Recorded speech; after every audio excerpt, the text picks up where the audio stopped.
Well, hey there folks, welcome back once again to the Hop House. It's Eddie here and we're carrying on with our local bottled real ales from sort of Shropshire, West Midlands area. That's what we're going with today. If you just found us here on YouTube, and I'll say this at the beginning of all videos, so if you're a regular, just stand by one. If you're new to the channel though, welcome along to the Hop House. We like hoppy beer, we like house music, hence the name. If you like either of those or both, give us one of those. Give us a like, share, subscribe to this channel. Only if you wanna, but it really would help us out. I'd love it. Cheers. Okay, moving on then.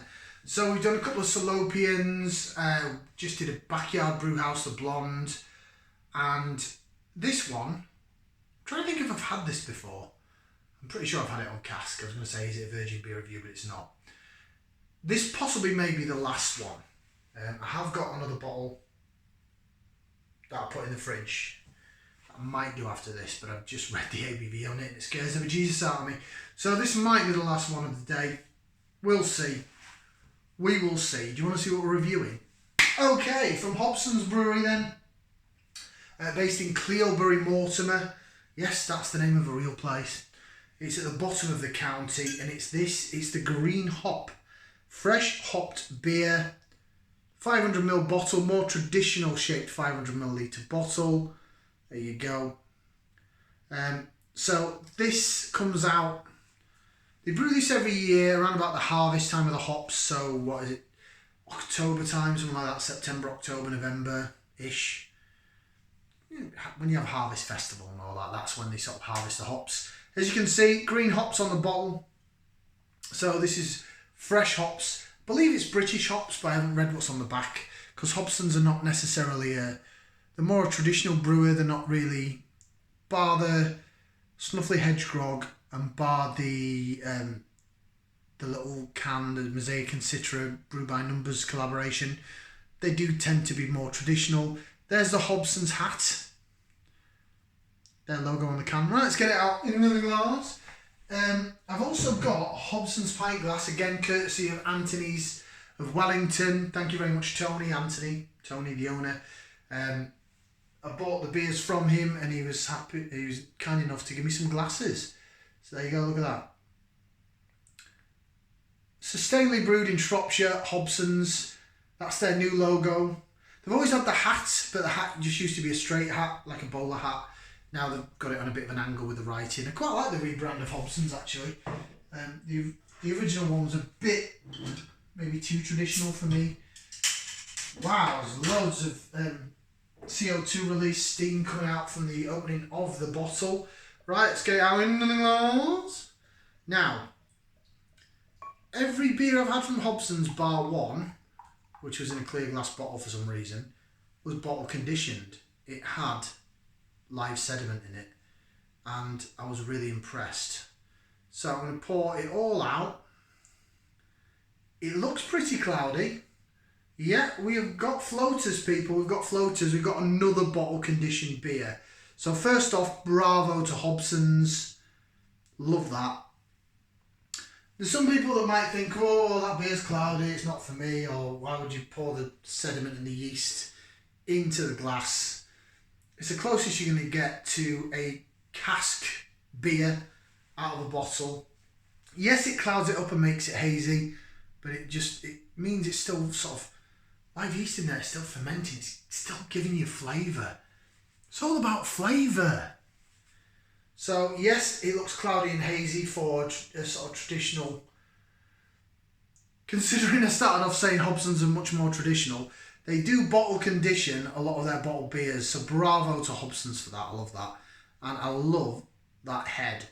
Look at that. It is almost cask-esque, isn't it? Looks absolutely stunning. I like it. Right, we'll go for some aroma then. It's aroma time, so if you're new to these videos, we put that in there. We're going to give it a whiff, see what we can sniff.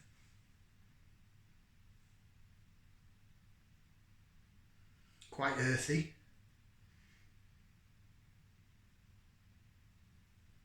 Hedgerowy. I do think it's traditional hop. It does smell quite green. It smells almost grassy. Yeah, it's almost like grassy or hay or very, very green. Almost a bit gooseberry-esque as well. That you usually get from sort of New Zealand or Australian hops. It smells lovely though. It smells lovely. Got a few fair bits of sediment resting at the bottom of the glass there. That smells lovely. I want to get into it. I really do. I'm sure I've had this on cask. Trying to wrap my brains. I'm sure I have. Sure, I was in a pub. Where was I? It's local to around here. I'm sure that the landlord was like, "Oh, you know, this is freshly hopped." Oh yeah, go on then. I'll point to that. Give me a whirl. Right, let's bottoms up. Let's down the hatch. I'm waffling. Sorry, I tend to do that sometimes. Cheers.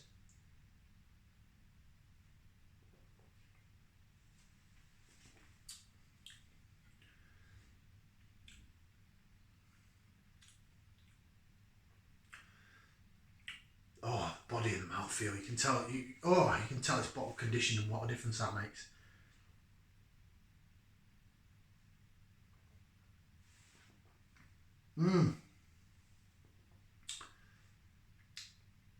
Oh my word.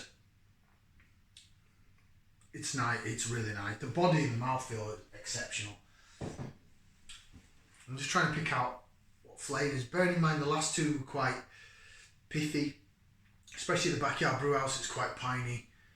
This is not. Very green. I know it is a green hopped beer. Excuse me. That was disgusting. It felt good though. Yeah. Very green, very earthy. Nice traditional. Oh, sorry. God, I nearly broke my new glass then. Nice traditional bitterness though. Move that back a bit.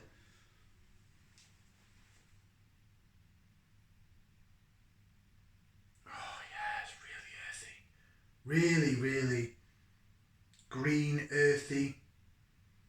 Like I say, like a sort of grassy smell.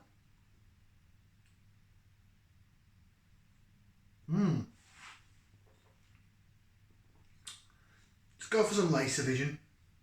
I mean, look at that. That's the difference you get. There's a bit of a chilled haze to it, isn't it? Sorry. That's the difference you get when it's bottle conditioned beer. Look at that. Wowzers. Look at the head retention and everything. That is... Forget the haze element to it, but the body, it tastes like a cask beer. It really does, and that's what you get with a bottle conditioned. This is lovely.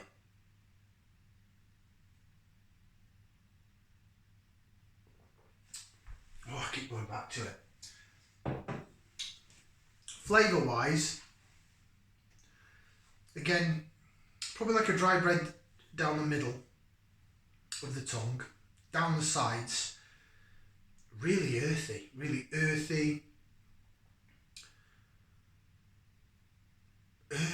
grassy, hedgerow hop notes, bitterness. Just a really nice flavoursome beer. It's not citrus, it's not pine, it's traditional, but it's really flavoursome. It's really nice. And it's quite nice to have it after having a couple that were citrusy and more New World. This is more traditional. But it's the bottle conditioned element to it that really makes this beer stand out. Really does. Love it. Love Hobson's. They've really turned a corner with me, Hobson's Brewery. Because I'm a bit of a hophead. For those that are regular viewers to the channel, I like hoppy beer. I like my New World stuff. I like my citrus stuff. I like my American Sea hops and Simcoe and Kiwi hops and all stuff like that. I don't necessarily like particularly over malty beers. I like the malt to be dumbed down and the hops to shine. But I appreciate good quality beer. I appreciate good quality beer, whether it be from the UK or abroad. and I appreciate it when it just gives you an all-round general nice drinking experience. Some of the Cotswold beers that I had really liked, and I had a bit of a love and a resurgence for bitter, I think, in the summer last year. Some bitter, some ESB, just because I'd been sort of all New England IPA'd out. But then I can go back, if every 1 in 5 beers I had was a New England IPA, I'd go, oh yeah, I still really quite like that style. So what I'm saying here is I appreciate what Hobson's have done with this, and because I was into my hoppy stuff, because I like your Salopian, I like your Wellington Brewery, some of the wood stuff, the hoppy stuff I like. Hobson's was shunned away, I think, for me, put on the back burner, and I just thought they're a bit old-fashioned and they're a bit boring. Excuse me again. But from doing these reviews that I got from the Hobson's bottled range, bottle conditioned, even the Town Crier, I didn't think it was anything special when I had it on cask. I guess my taste buds have adapted, and you come back to older styles when you've had newer ones, and so on and so forth. And I can't rate Hobson's highly enough because of bottle conditioned beers. And this is probably the cream of the crop. It is. This, or the Snuffly Hedge Grog, I always call it that because that's what it says on the bloody pump clip. What's the name of the bloody beer? Snuffly Hedge Grog. Old Prickly. That's their probably most hoppy one that they do. Like New World hops, but this, all of it.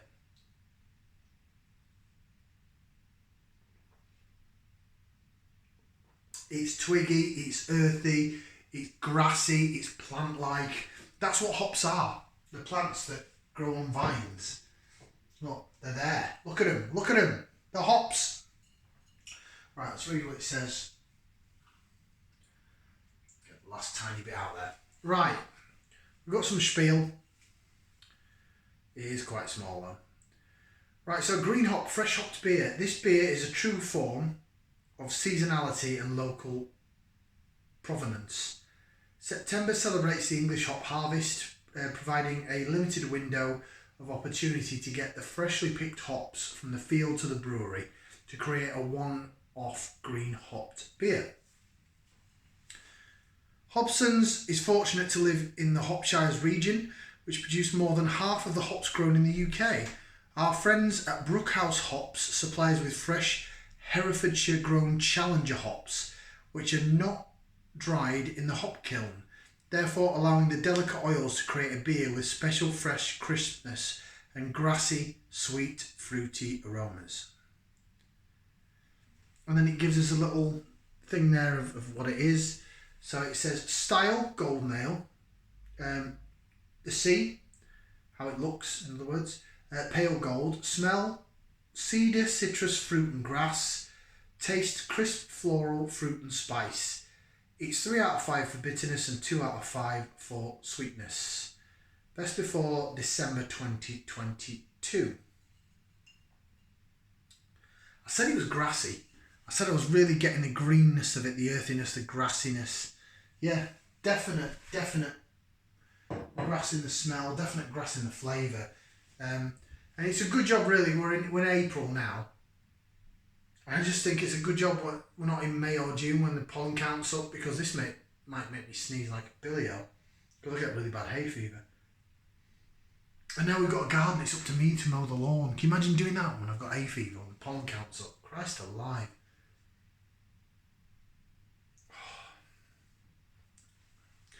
That I think is my favourite Hobson's.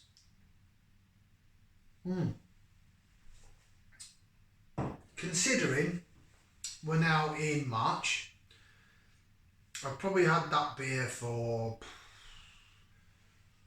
maybe a month, 3 weeks, a month. And September was a harvest time, so it's good, 6-7 months old? But because it's bottle conditioned, that tastes so fresh, so green still in that bottle. It's quite simple. I've got to get the last 2 beers got 4 limbs out of 4. That is easily getting 4 limbs out of 4. 2 thumbs up, 2 feet. I feel like sticking something else in there. 3rd leg maybe, or my ear. I don't know. Wonderful. Wonderful. Go have a look and check out Hobson's. Their website should be on the bottle. My God, that's really small. I'm sure it's hobsons-brewery.co.uk. Fresh green hops from Cleobury Mortimer. Why have they not got their website on their bottle? Come on, Hobson, sort it out. Oh, it is. My God, it's there. That's their website there. Sorry for my fingernail. Christ alive. It is www.hobsons-brewery.co.uk.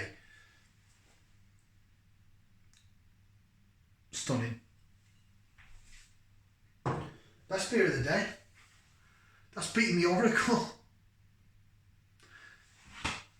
Yeah, like I say, it's just been an explosion of flavours today.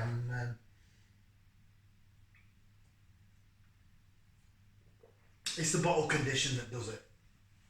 I feel like downgrading the Oracle now because that's just so much better.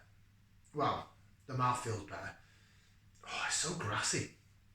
It really is tremendous. Tremendous. Thank you very much for watching. Like, share, subscribe. We'll see you again for some more beer reviews right here on the Hop House. Ciao for now, people. Ta-ra.